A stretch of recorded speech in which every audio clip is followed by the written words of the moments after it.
Le développement passe par la route, a-t-on coutume de dire. C'est fort de cette maxime que les premiers responsables en charge des infrastructures se sont serrés les coudes pour remettre à niveau l'avenir Moumine Togoy Hamidi, appelé communément rond-point Tachamoussoro jusqu'au rond-point Padoua, en état de dégradation avancée. C'est en vue de faciliter la circulation des personnes et de leurs biens. Pour apporter la réponse aux attentes des populations concernant cette tronçon, le directeur de l'entretien des routes s'est rendu sur le terrain.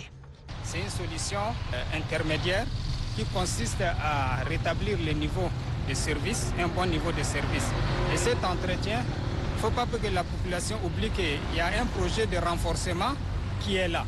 Et ce projet de renforcement, avec un dédoublement des voies jusqu'à Djarmaya et ça va continuer jusqu'à Massaguet.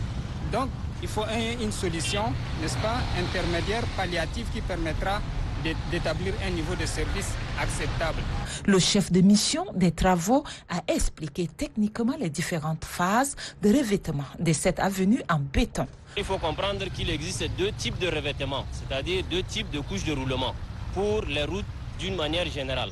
Il y a d'abord le revêtement en béton bitumineux que vous avez l'habitude de rencontrer un peu en ville, qui est beaucoup plus cher, plus résistant et qu'on a l'habitude de rencontrer. Et il y a également le type de revêtement qu'on appelle les enduits superficiels. Ce sont de deux familles. Il y a d'abord la monocouche qu'on utilise beaucoup plus pour les faibles trafics et la bicouche que vous voyez ici, une première couche de liant.